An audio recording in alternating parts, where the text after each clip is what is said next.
Une mission de la Banque mondiale, accompagnée du ministère de la Transition numérique et de la digitalisation, chez la ministre d'État, ministre de la Fonction publique et de la modernisation de l'administration.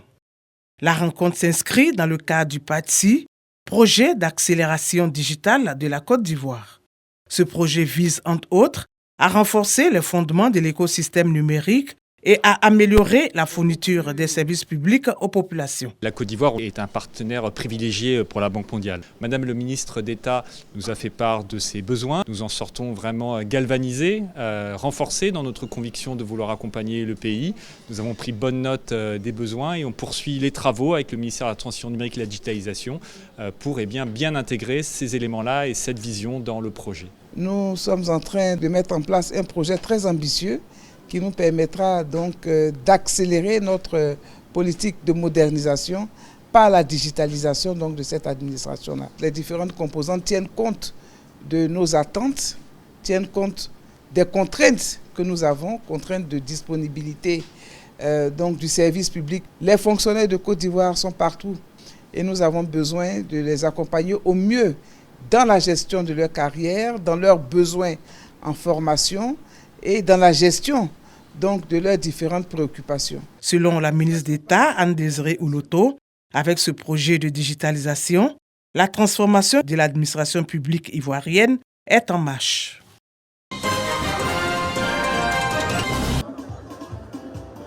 Salon international de l'agriculture 2025.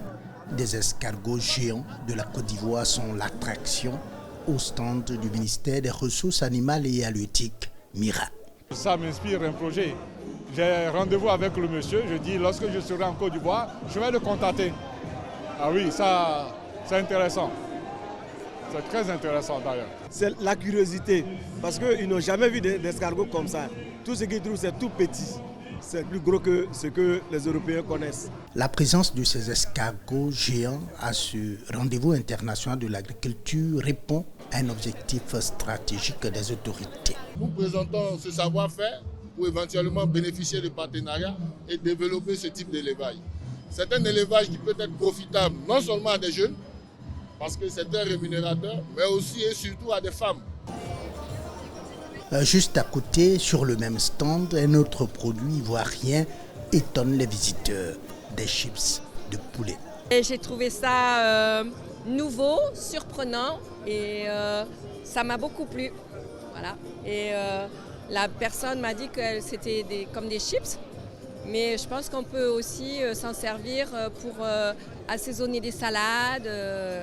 Donc, très bonne idée. Ces chips-là nous ont permis d'exposer à Francotech 2024 et aujourd'hui nous sommes au SIA. On essaie toujours de travailler le produit parce qu'on a des clients ici qui nous demandent est-ce que c'est vendu chez nous, est-ce qu'on peut trouver le produit? Avec son stand qui grouille déjà de monde, le MIRA est arrivé à cette édition du SIA avec des objectifs clairs. Notre participation vise à présenter notre savoir-faire, les espèces sur lesquelles nous travaillons en Côte d'Ivoire, mais aussi et surtout venir bénéficier de l'expérience française en matière d'élevage. Le SIA 2025, c'est du 22 février au 2 mars. Le Maroc est le pays invité d'honneur à cette 61e édition de ce rendez-vous international de l'agriculture.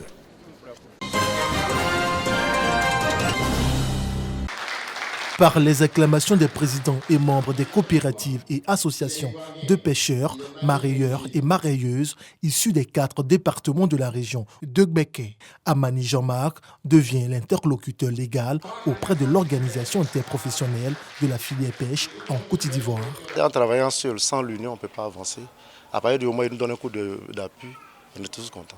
Me désigner aujourd'hui d'être président des pêches de tout Gbeke, je leur dis beaucoup merci. Cette rencontre bénéficie du soutien du DOPAF, la direction des organisations professionnelles et de l'appui au financement du ministère des Ressources animales et halieutiques en collaboration avec l'organisation interprofessionnelle de la filière pêche de Côte d'Ivoire. L'élection du nouveau président de la filière pêche des 4 départements de Gbeke s'inscrit dans le cadre de la mission d'accompagnement à la structuration de la pêche continentale. Il y a l'interprofession pêche, interpêche CI, qui est dirigée par le président Kassogué Daouda Dimomouni. Aujourd'hui, il y a eu la mise en place de l'Union régionale des pêcheurs de Gbeke, qui est la fêtière de tous les pêcheurs de la zone continentale, donc de la région de Gbeke, et avec l'élection du président qui va s'atteler à consolider, à renforcer en tout cas la situation au niveau de la base de l'Interpêche CI.